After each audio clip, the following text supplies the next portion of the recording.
nutrition. Une meilleure alimentation qui est un vecteur de développement économique et social et menant à un meilleur statut dans la société. Le thème choisi pour cette journée, qui est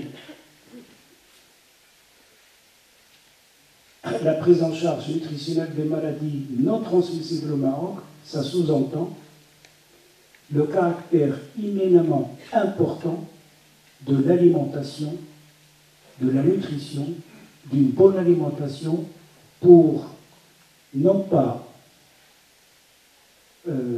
éradiquer, parce que la nutrition en elle-même ne peut pas éradiquer toutes les maladies fût-ce non transmissibles, mais au moins de les réduire par un meilleur statut alimentaire et nutritionnel et une meilleure hygiène. Et je crois que le thème d'aujourd'hui et de demain reflèteront ce souci majeur. حتى لا أطول أشكر كثيرا زميلي وأخي عبد اللطيف البور ومن معه في تنظيم هذه الندوة وبون شانس et merci. شكرا جزيلا سي سترة بارك الله فيك pour ces mots. Il y a un petit lapsus à ces Satara. La Société marocaine de nutrition a été créée en 79. 79.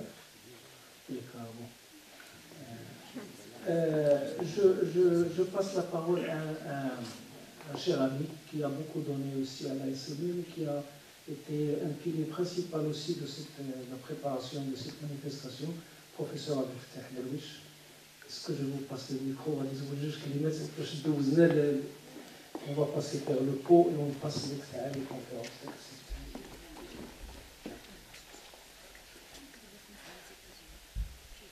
Le vice-président de l'ASME.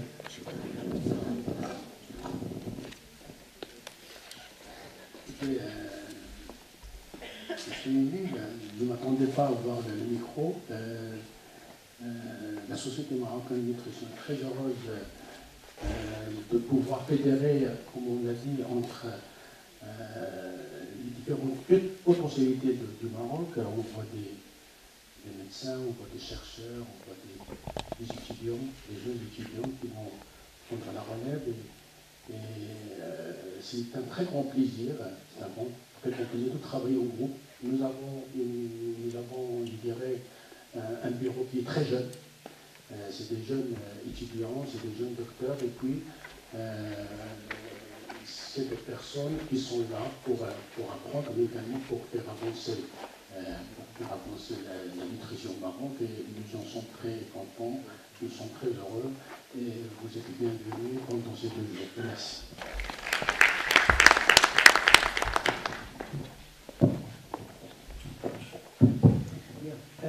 Et alors, je me suis levé pour, avant de clôturer, dire un petit mot. Notre grand sponsor qui nous a organisé cette manifestation, au fait, on n'a pas cherché à gauche et à droite parce que nous avons un organisme qui travaille pour le bien-être et la nutrition de notre population et la santé de notre population. Donc c'est la centrale laitière Danone qui a donné le gold et qui a été le sponsor numéro 1 pour cette manifestation, avec bien sûr notre ami Khalid Kari de Knestet qui nous a aussi donné un petit sponsor. Nous vous remercions tous et nous remercions aussi nos sponsors et toute l'assistance. Madame Mouzmini, je la vois, elle va nous présenter quelque chose tout à l'heure. C'est de la direction de l'épidémiologie du ministère de la Santé. Donc on va sortir prendre un pot de suite. Merci beaucoup.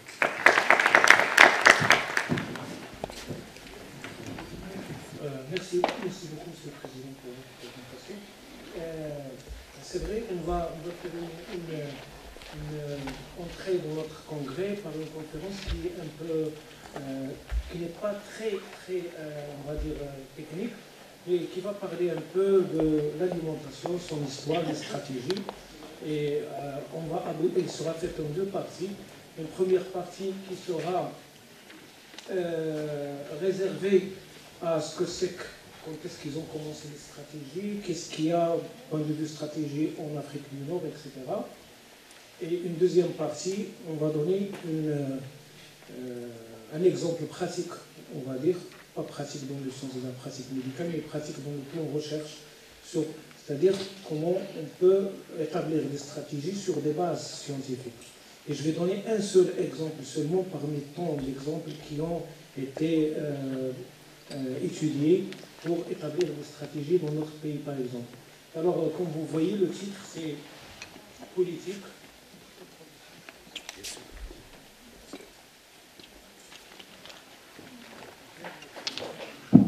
Politique alimentaire nutritionnelle en Afrique du Nord. Et pour introduire, vous savez tous que l'Afrique du Nord, c'est le Maroc, l'Algérie, la Libye, la Mauritanie, etc. Mais nous, on va réserver seulement notre étude un peu, on va traiter ce qui se passe au Maroc, en Algérie et en Tunisie. Pourquoi? Parce qu'ils ont tous un point en commun, des points en commun, ils ont un dénominateur commun.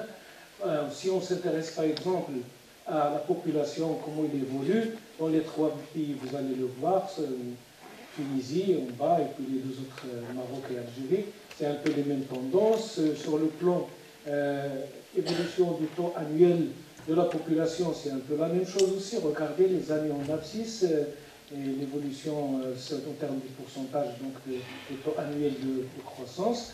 Dans ce tableau qu'on ne va pas bien sûr étudier en détail, mais qui nous indique qu'ils ont beaucoup de points en commun, ces trois pays, sauf bien sûr la démographie, parce que l'Algérie, la Tunisie, elle a une faible démographie vu bien sûr sa superficie, mais concernant les éléments de l'agriculture, de l'énergie requise pour la population, les moyens de l'énergie, l'apport énergétique moyen de la population, tout ça donne, et aussi pour l'index de diversification alimentaire, les prévalences de la dénutrition, qui sont un indicateur des objectifs du millénaire pour le développement numéro 1. Tout ça, et en plus de ça, il y a quelque chose à laquelle on assiste et qui risque de passer inaperçu, c'est le flux entrant et sortant des migrations. Donc un flux migratoire important dans ces pays, chose qu'il faudrait tenir en compte quand on s'intéresse aux politiques alimentaires et aux stratégies. Aussi, et là je vais passer très vite parce que c'est un peu d'économie, tous les cas c'est des données de la FAO, concernant les exportations versus importations dans les trois pays, c'est un peu la même chose. On exporte les oranges, on exporte les olives, les huiles d'olive, le sucre, etc. Et on importe les céréales. La production aussi de l'Afrique du Nord par rapport au monde, il y a beaucoup il est importante concernant les agrumes, etc. Le lait aussi, surtout en Tunisie, et les huiles végétales, mais par rapport au monde, elle reste toujours faible, cette production. Donc, premier point à noter, la production reste toujours faible.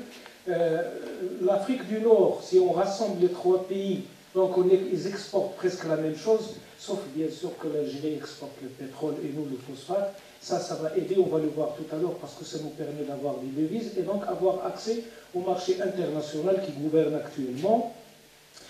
Donc ça a beaucoup de ressemblances. Là, dans ces graphiques, vous pouvez voir le Maroc, par exemple, en rouge, l'Afrique du Nord au Maroc. Ils ont tous la même chose concernant, par exemple, les tendances de la disponibilité en calories ou de l'énergie dans les trois pays par rapport au monde et par rapport aux États-Unis. Les mêmes tendances pour l'Afrique avec l'Afrique du Nord et le Maroc. C'est-à-dire qu'ils ont beaucoup de points de ressemblance, aussi pour les viandes, les œufs, les produits de la mer, les poissons, etc. Donc je passe vite ici pour vous dire que beaucoup de points qui font un dénominateur en commun chez ces trois pays. D'abord, il y a de faibles terres arables, agriculture, utilisables dans l'agriculture. Il y a une faible production des produits, des denrées de base, ce qu'on a appelé, ce qu'ont appelé au début de ce siècle certains penseurs dans le domaine l'arme alimentaire, parce que ça permettait quand même de régler beaucoup de problèmes qui étaient similaires à des guerres. Et puis, il y a une forte importation des produits intéressants, donc on est toujours dépendant et restreint toujours dépendant, s'il y a un effet, dépendant du marché mondial, plus le flux migratoire qui est similaire dans les trois pays. Là, on peut voir la couverture, ou bien l'évolution de la couverture des taux de consommation des produits alimentaires. Regardez, ça a chuté ces dernières années dans les trois pays. Ici, c'est pour le Maroc, mais c'est un peu la même chose pour les trois pays. Les céréales, regardez, les sucres, les viandes rouges, les huiles, surtout les huiles. Et tout récemment, on pouvait consommer l'huile d'olive, qui n'était pas chère et qui est bonne pour la santé. Maintenant, l'huile d'olive se trouve plus chère. Et on ne peut pas la consommer parce qu'elle est exportée.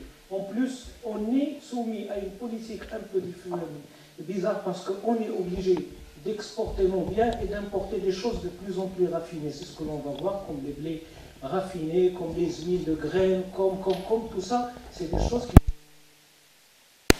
Vous allez le voir, on va conclure par des choses qui nous intéressent en tant que scientifiques, que médecins, etc. Le taux de couverture aussi de l'importation par les exportations, il était bon au départ, mais au fil des années, il a diminué. Tout ça nous amène à parler de quelque chose qu'on appelle la sécurité alimentaire. Donc, c'est quoi la sécurité alimentaire?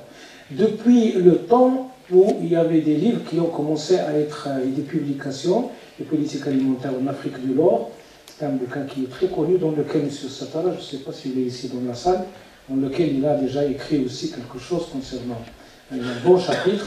Et jusqu'aux publications les plus récentes, en passant par là, on peut trouver que le tout s'analyse autour de deux approches. L'approche offre et demande, autrement dit la production-consommation, autrement dit nord-sud. On va le voir, tout est lié, ça devient politique, mais pas seulement économique. Les techniciens, voilà, merci beaucoup. Merci. Cette notion de sécurité alimentaire, elle a changé avec le temps. Il a de l'histoire. D'abord, il s'appelait l'autosuffisance alimentaire dans les années 60-70. Puis, ça a basculé vers le concept de sécurité alimentaire, qui est un concept qui n'est pas toujours clair. Parce que, comme j'ai dit, il y a beaucoup de paramètres qui s'interpénètrent, économiques, politiques, et beaucoup de choses. Donc, ce concept de sécurité alimentaire fait dépendre les pays du marché mondial.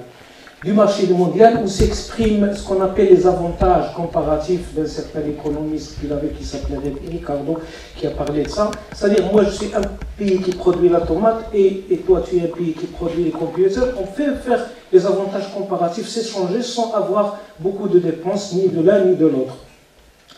Et donc, on dépend d'un marché mondial. Et si on retrace l'histoire de ces pays de l'Afrique du Nord, comme ce qui est dans ce schéma, que je vais parcourir très vite, bien sûr, on va voir qu'à un certain moment, il y a des planifications alimentaires dans ces pays. C'était avant les années 60, entre les années 60 et 70, pour l'Égypte, avant les années 60. Donc, tout se faisait à l'intérieur du pays, les programmes, etc., etc. Puis, à certains moments, il y a ce qu'on appelle les stratégies qui sont axées sur l'autosuffisance alimentaire. Et il y a l'ouverture. Regardez que le Maroc, il s'est ouvert, ouverture vers l'extérieur, depuis avant bien les années 70. Et là, ce que vous voyez dans ces courbes, c'est ce qu'on appelle les subventions qui ont été faites pour les pays. Et l'ajustement structurel, c'est quelque chose qui est venu s'installer dans les années 80, progressivement dans certains pays, progressivement dans ces pays, comme vous pouvez le voir, c'est-à-dire il faut cesser ces subventions, c'est l'ajustement structurel qui est arrivé, en tous les cas, dès le départ des années 80 pour aller jusqu'aux années 90. Excusez-moi, je dois éteindre ça.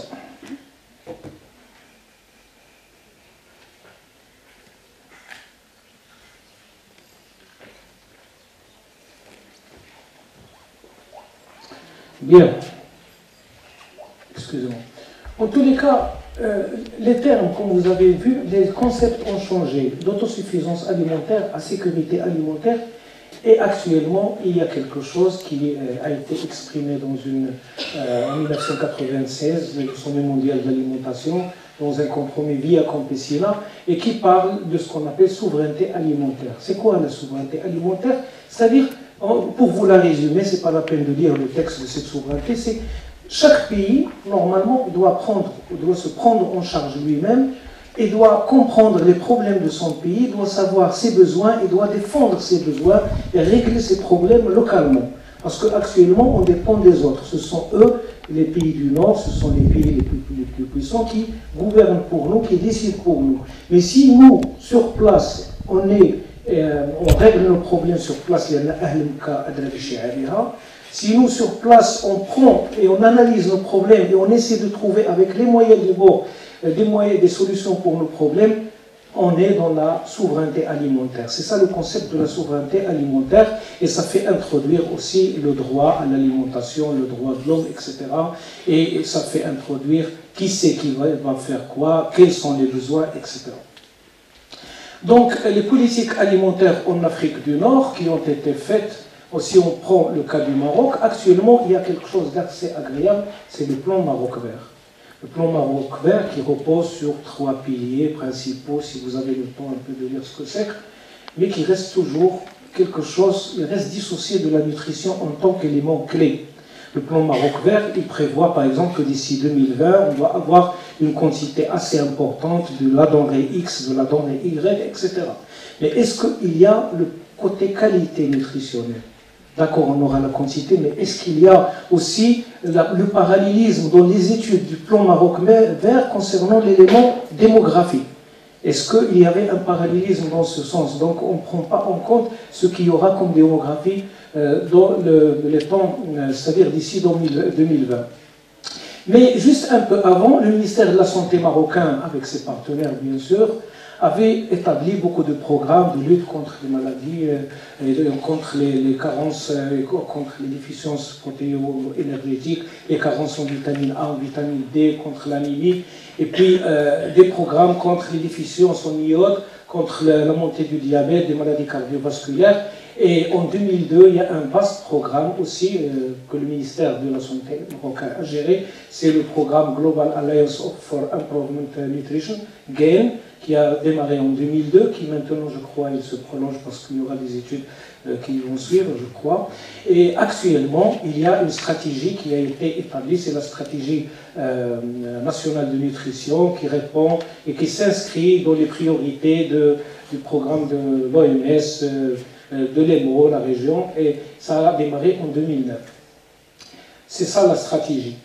Alors, en Algérie, depuis 1994, il y avait, c'est le ministère de la Santé qui a entamé une série de mesures avec 17 programmes en 1997 qui ont démarré pour lutter contre les carences, contre les maladies, contre les problèmes protéo-énergétiques, etc. En Tunisie aussi, c'était dans le plan de développement 87-91 qu'ils ont axé leur politique sur tout ce qui est alimentaire, tout ce qui est subvention, tout ce qui est prix, politique des prix alimentaires, et aussi ils ont axé sur la lutte contre la pauvreté. Et puis après, ils ont établi un certain nombre de structures, d'agences, d'observatoires, etc., pour continuer leur programme. Mais malgré tout cela, tout ce que vous avez vu, il y a un problème dans l'alimentation des pays, bien de la population de l'Afrique du Nord, parce que c'est déjà des pays qui sont en transition, c'est des pays émergents, et dans lesquels on trouve un double fardeau de malnutrition, une double charge. Une personne s'avère à la fois en surcharge et en surpoids ou obèse.